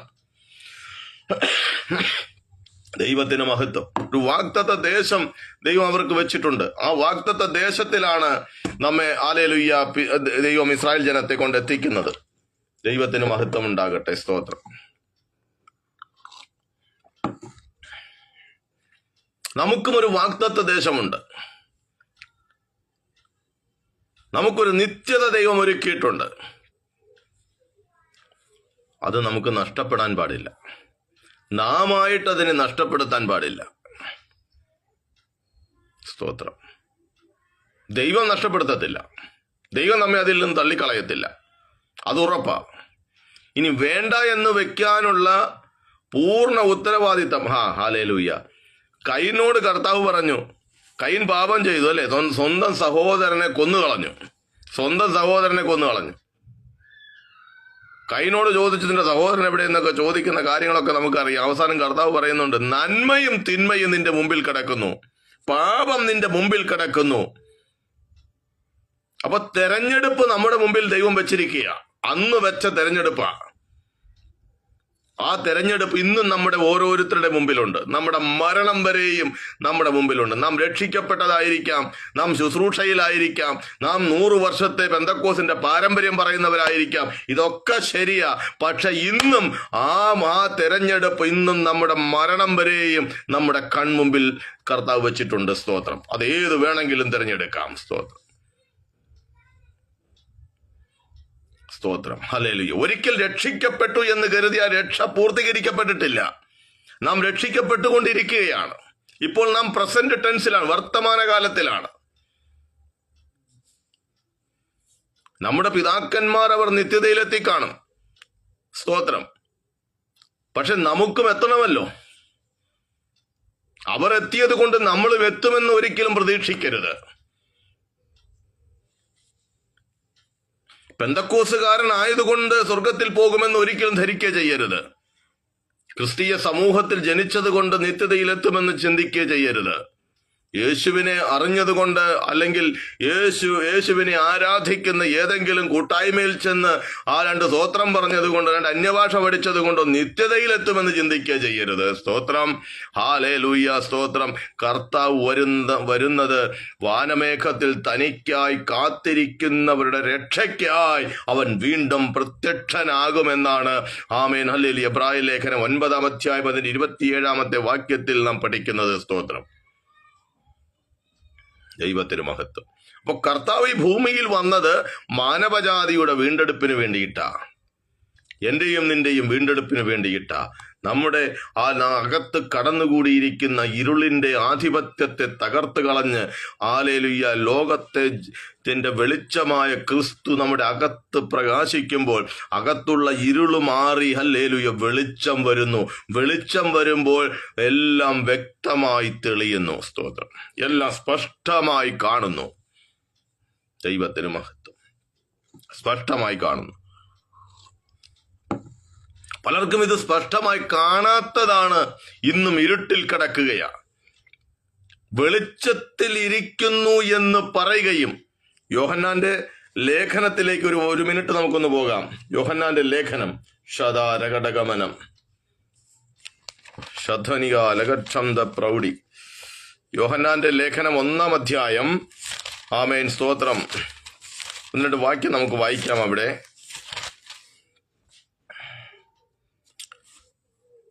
2-ാം അധ്യായം 9-ാമത്തെ വാക്യം ഇങ്ങനെ കാണുന്നു: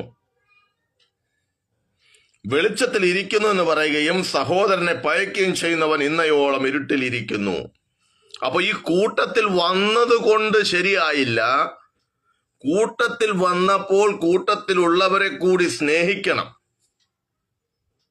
തന്നെ ഒറ്റിക്കൊടുക്കുമെന്ന് തെരഞ്ഞെടുപ്പിൽ തന്നെ വ്യക്തമായ കർത്താവ് ഇസ്കറിയോത്ത യൂദയെ തന്റെ അവസാനം വരെയും, താൻ പിടിക്കപ്പെടുന്ന നിമിഷം വരെയും താൻ അവനെ ചേർത്ത് പിടിച്ചു എന്നാണ്, സ്നേഹിച്ചു എന്നാണ്. അവസാനത്തോളം സ്നേഹിച്ചു. ദൈവത്തിന് മഹത്വം. അപ്പൊ വെളിച്ചത്തിൽ ഇരിക്കുന്നു എന്ന് പറയുകയും കൂടെ ഇരുന്ന് ആരാധിക്കുന്ന സഹോദരങ്ങളെ, സഹോദരിമാരെ, കുടുംബങ്ങളെ, കൂട്ടുവേലക്കാരെ ചേർത്ത് നിർത്താൻ, അവരെ സ്നേഹിക്കാൻ നമുക്ക് കഴിയുന്നില്ലെങ്കിൽ, അവരെ നോക്കി ഒന്ന് പുഞ്ചിരിക്കാൻ നമുക്ക് കഴിയുന്നില്ലെങ്കിൽ നാമും ഇരുട്ടിലാണ്. ഇത് ഞാൻ പറഞ്ഞതല്ല, വേദപുസ്തകം തെളിവ് തരിക. വെളിച്ചത്തിൽ ഇരിക്കുന്നു എന്ന് പറയുകയും സഹോദരനെ പയക്കുകയും ചെയ്യുന്നവൻ ഇപ്പോഴും അവൻ ഇരുട്ടിലാണെന്ന്. അപ്പൊ 100 വർഷത്തെ പാരമ്പര്യം കൊണ്ട് നിനക്ക് വെളിച്ചത്തിൽ വരാൻ കഴിയത്തില്ല. സ്തോത്രം.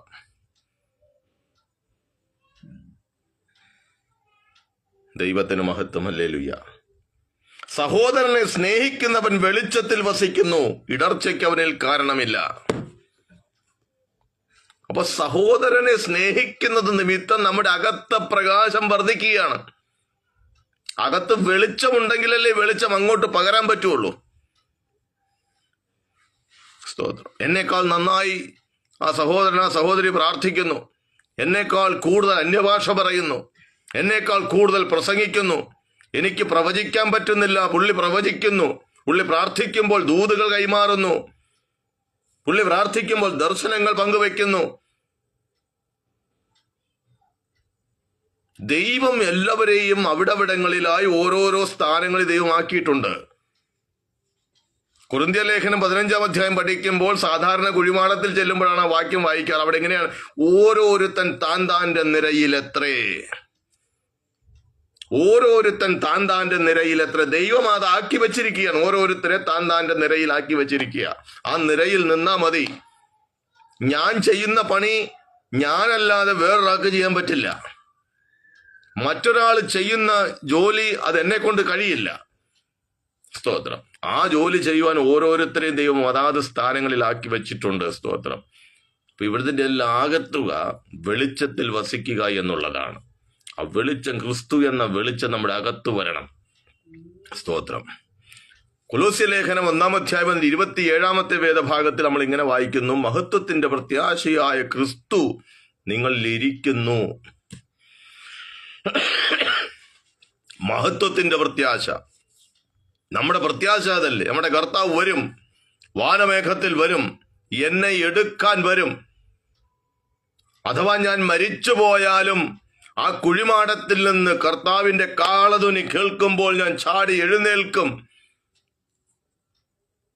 എന്നെ കർത്താവ് തന്നോട് ചേർത്ത് കൊണ്ടുപോകും. ഇതല്ലേ, ഇതിലും വലിയ പ്രത്യാശ എന്താ ഉള്ളത്? ഇതിലും വലിയ പ്രത്യാശയുണ്ടോ? കോടികളുടെ വീടുകൾ വാങ്ങി, കോടികളുടെ എസ്റ്റേറ്റുകൾ വാങ്ങി ഭൂമിയിൽ ഇട്ടാലും ഇതെല്ലാം കളഞ്ഞിട്ടൊരു നിമിഷം പോയേ പറ്റൂ. ഇതാരും പൊതിഞ്ഞു കെട്ടി കൊണ്ടുപോകത്തില്ല. ഇനി നീ റൈമണ്ടിന്റെ അല്ല, ഇനി ലോകത്തിൽ എത്ര സ്വർണത്തിന്റെ കോട്ടിട്ട് നടന്നെന്ന് പറഞ്ഞാലും ആ കോട്ടിട്ടൊന്നും നിന്നെ അടക്കുകയില്ല. വെറും വെള്ള തുണിയേലേ അടക്കൂ. സ്തോത്രം. പാഴ്മരത്തിന്റെ പാഴ്മരം കൊണ്ട് അറുത്തുണ്ടാക്കിയ ശവപ്പെട്ടിക്കകത്തിരുത്തിയെ നിന്നെ അടക്കൂ. വില കൂടിയ ഒരു പെട്ടിക്കകത്തും നിന്നെ അടക്കുകയില്ല. സ്തോത്രം. ഇന്ന് രാത്രി പരിശുദ്ധാത്മ പറയുന്നു, മനുഷ്യൻ ഹല്ലേലൂയ സ്തോത്രം വിവേകഹീനനായി തീർന്നാൽ നശിച്ചു പോകുന്ന മൃഗത്തിന് തുല്യനത്രേ. നശിച്ചു പോകാനല്ല ദൈവം നമ്മെ വിളിച്ചത്. പരിശുദ്ധാത്മാവിൽ നമ്മെ പണിതെടുക്കാനാണ് ദൈവം നമ്മെ വിളിച്ചത്. ദൈവം സ്നേഹത്തിന്റെ ഉറവിടമാണ്, സ്നേഹത്തിന്റെ നിറവാണ് ദൈവം. ദൈവം സ്നേഹം മാത്രമല്ല, അവൻ ശിക്ഷിക്കുകയും ശാസിക്കുകയും ചെയ്യുന്നവനാ. കാരണം അവൻ നമ്മുടെ പിതാവാണ്, അവൻ്റെ അപ്പനാണവൻ. അപ്പൻ തൻ്റെ മക്കളെ ശാസിക്കും. അപ്പൻ തൻ്റെ മക്കൾ തെറ്റ് കാണിച്ചാൽ ശാസിക്കും, ശിക്ഷിക്കും. ചിലപ്പോൾ ചെവിക്ക് പിടിക്കും, ചിലപ്പോൾ ഒരു നുള്ളു തരും. സ്തോത്രം. എന്തിനാ? അപ്പന് അധികാരമുണ്ട്. മക്കളുടെ മേൽ അപ്പന് പൂർണ്ണ അധികാരമുണ്ട്. സ്തോത്രം. മക്കളുടെ മേൽ പൂർണ്ണ അധികാരമുണ്ട്. കാരണം അപ്പനുള്ളതൊക്കെയും മക്കൾക്കുള്ളതാ. അപ്പനുള്ളതൊക്കെയും മക്കൾക്കുള്ളതാ. അത് വേണ്ട വിധത്തിൽ വിനിയോഗിക്കണം എന്ന് ഒരപ്പൻ ആഗ്രഹിക്കുമ്പോൾ ആ മകൻ നഷ്ടപ്പെടാൻ പാടില്ല, ആ മകൾ നഷ്ടപ്പെടാൻ പാടില്ല എന്ന് അപ്പൻ ആഗ്രഹമുണ്ട്. അതുകൊണ്ട് തൻ്റെ വലയിൽ നിന്ന്, തൻ്റെ ഹല്ലേലൂയ ആ കോട്ടയിൽ നിന്ന് ഈ മകനോ മകളോ പുറത്തു പോകരുതെന്ന് ഏതൊരു അപ്പനും ആഗ്രഹിക്കും. അതേ നമ്മുടെ സ്വർഗത്തിലെ അപ്പനും ചിന്തിക്കുന്നുള്ളൂ. നീ ഈ വിശ്വാസഗോളം വിട്ട് എൻ്റെ പരിധി വിട്ട് നീ പുറത്തു പോകരുത്. അത് അപകടമാണ്.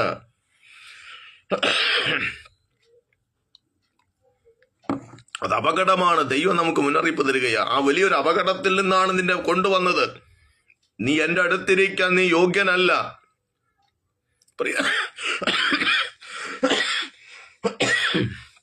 പ്രിയരെ, നമ്മൾ ആരും യോഗ്യരായത് കൊണ്ടല്ല ദൈവം നമ്മെ തിരഞ്ഞെടുത്തത്.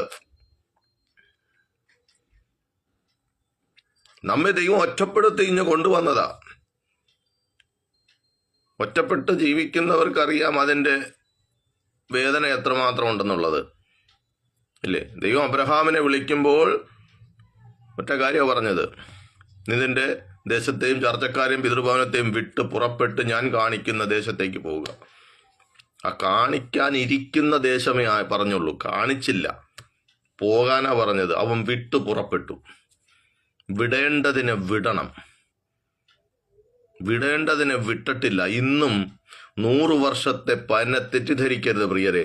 100 വർഷത്തെ പാരമ്പര്യം ഇന്നത്തെ ദൈവസഭകൾ അവകാശപ്പെടുമ്പോൾ, ഭാരതത്തിലെ ദൈവസഭ 100 വർഷത്തിലധികമായെന്നുള്ള ഒരു അവകാശവാദം ഉന്നയിക്കുമ്പോൾ, ഇന്ന് ആത്മാവിൽ ഞാൻ പറയാം, ഇന്ന് അനേകരും പല ദേശത്തിൻ്റെയും പിതൃഭവനത്തിൻ്റെയും ചാർച്ചക്കാരുടെയും സ്വഭാവം വിട്ട് മാറിയിട്ടില്ല, വിട്ട് പുറപ്പെട്ടിട്ടില്ല. വിട്ട് കാണും, പക്ഷെ പുറപ്പെട്ടിട്ടില്ല. ഇപ്പോഴും അവിടെ കിടക്കുക, ആ വട്ടത്തിൽ കിടക്കുക.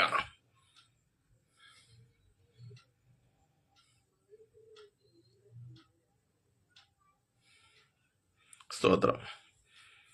ഒരു കിണർ കുഴിച്ച് വെള്ളം വന്നപ്പോൾ മുഴുവൻ ഉപ്പുരസമാണ്. അപ്പോൾ എന്ത് ചെയ്തു? ആ വെള്ളം മുഴുവൻ അടിച്ചു പറ്റിച്ച് അടിയിലും 4 വശവും അതിന്റെ മുകൾ ഭാഗം വരെ കോൺക്രീറ്റ് ചെയ്ത് പുഴയിലെ വെള്ളം അടിച്ചു കയറ്റിയിട്ടു. ഉപ്പുരസമില്ലാത്ത പുഴയിലെ വെള്ളം അടിച്ചു കയറ്റിയിട്ടു. എന്നിട്ട് പറയുകയാണ് ഇപ്പം നല്ല വെള്ളമാണ്. ഞാൻ പറഞ്ഞത് എത്ര പേർക്ക് മനസ്സിലായെന്ന് അറിയത്തില്ല. കാരണം ഇപ്പോഴും കിടക്കുന്നത് കിണറ്റില. വെള്ളം മാറി എന്നുള്ളത് ശരിയാ, പക്ഷെ കിടപ്പ് ഇപ്പോഴും കിണറ്റില. കിണർ മാറിയിട്ടില്ല. ദൈവത്തിന് മഹത്വം, ദൈവത്തിന് മഹത്വം ഉണ്ടാകട്ടെ. സ്തോത്രം. വെളിച്ചത്തിലേക്ക് വരട്ടെ ദൈവജനം. വീണ്ടെടുക്കപ്പെട്ട ദൈവജനം ആ യഥാർത്ഥമായ വെളിച്ചത്തിലേക്ക് വരട്ടെ. നാം വെളിച്ചത്തിൽ വന്നെങ്കിൽ മാത്രമേ നമുക്ക് മറ്റുള്ളവരെ കൂടി ആ വെളിച്ചത്തിലേക്ക് ആകർഷിക്കാൻ പറ്റുകയുള്ളൂ. സ്തോത്രം. ദൈവത്തിന് മഹത്വം. വെളിച്ചമുള്ളിടത്ത് ചില സീസണുകളിൽ വാഹനത്തിൻ്റെ വെളിച്ചം നല്ല ഹെഡ്ലൈറ്റ് അടിക്കുമ്പോൾ മുന്നിൽ നിന്ന് ഒത്തിരി പ്രാണികൾ കൊതുക് അതുപോലുള്ള പ്രാണികളൊക്കെ മുന്നോട്ട് പറന്നു വരുന്നത് കണ്ടിട്ടില്ലേ? കാരണം എന്താ? ആ വെളിച്ചത്തിലേക്ക് അവർ വരികയാണ്.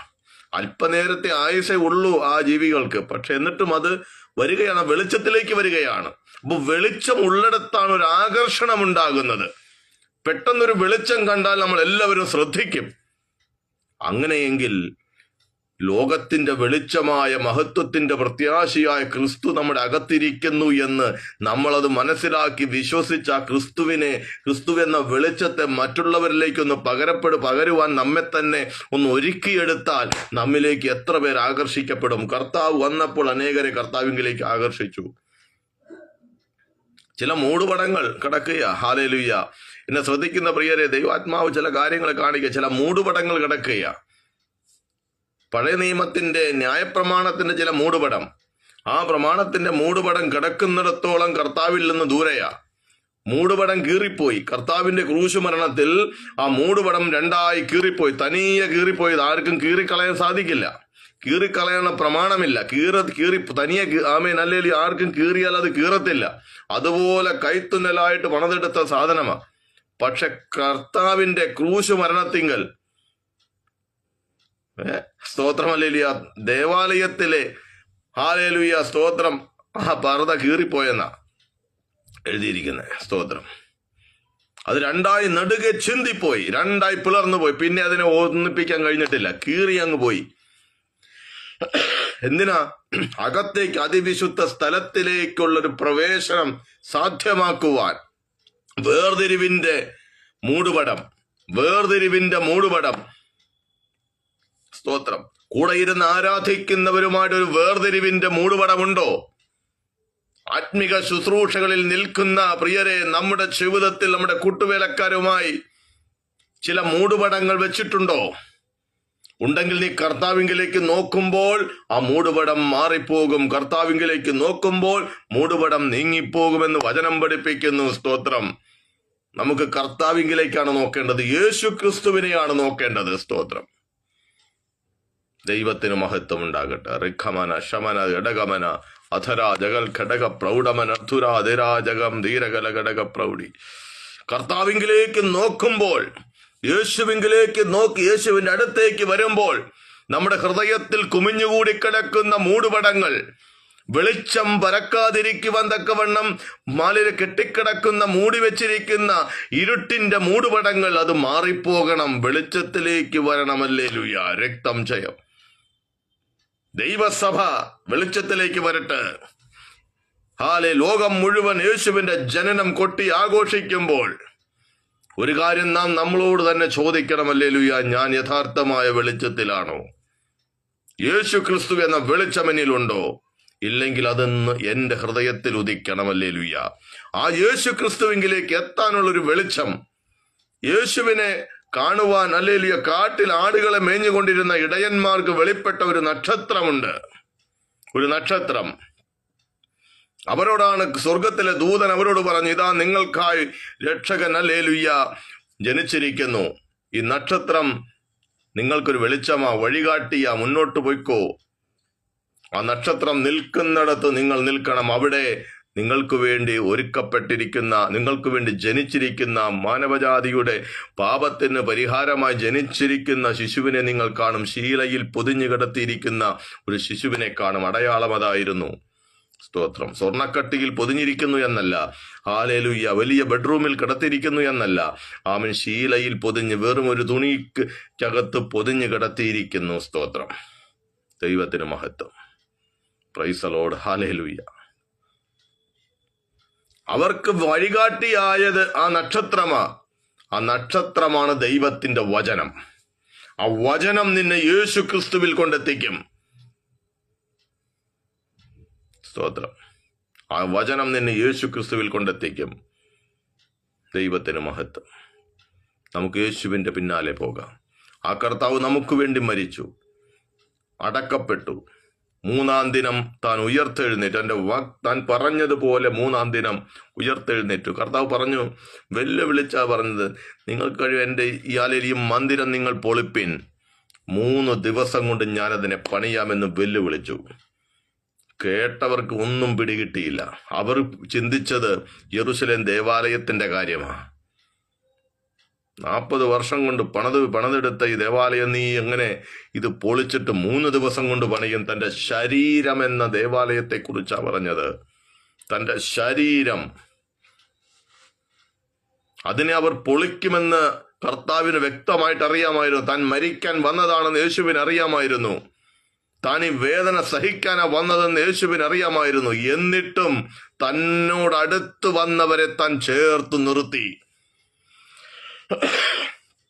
ഈ ലോകത്തിന്റെ പാപത്തെ മുഴുവൻ ചുമക്കുന്ന ദൈവകുഞ്ഞാടെന്ന് യോഹന്നാൻ സ്നാപകൻ യേശുവിനെ നോക്കി വിളിച്ചു പറയുമ്പോൾ, ഈ ലോകത്തിന്റെ മുഴുവനും പാപത്തെ ഹല്ലേലൂയ, സ്തോത്രം, ഹല്ലേലൂയ, ഏറ്റുകൊണ്ട് താൻ ക്രൂശിൽ കയറി മരിക്കാൻ കിടക്കുമ്പോഴും അവസാന ശ്വാസം ഹല്ലേലൂയ വിട്ടുപോകുക, തന്റെ പ്രാണൻ വിട്ടുപോകുക ചില നിമിഷങ്ങൾ മാത്രമുള്ളപ്പോൾ കൂടെ ശിക്ഷിക്കപ്പെട്ട് ക്രൂശിൽ കിടക്കുന്ന ഹല്ലേലൂയ ക്രൂശിക്കപ്പെട്ട കള്ളനെ കൂടെ താൻ ചേർത്ത് നിർത്തി, ഹല്ലേലൂയ ഇന്ന് മുതൽ നീ എന്നോടുകൂടെ പറുദീസയിൽ ഇരിക്കുമെന്ന് വിളിച്ച കർത്താവ്. ശബാരതരഘടകമ. നമുക്ക് കഴിയുന്നുണ്ടോ പ്രിയരെ? നമുക്ക് കഴിയുന്നുണ്ടോ നമ്മളോട് അടുത്ത് വരുന്നവരെ ഒന്ന് ചേർത്ത് നിർത്താൻ? അവർ ഏത് വിധത്തിലുള്ളവരായിക്കോട്ടെ, ഏത് സമൂഹത്തിലുള്ളവരായിക്കോട്ടെ, അവരൊന്ന് ചേർത്ത് നിർത്തും. ക്രിസ്തുവിന്റെ സ്നേഹം അങ്ങനെ അങ്ങ് പങ്കിട്ട് കൊടുക്കുവാൻ ഇന്ന് രാത്രി നമുക്ക് കഴിയട്ടെ.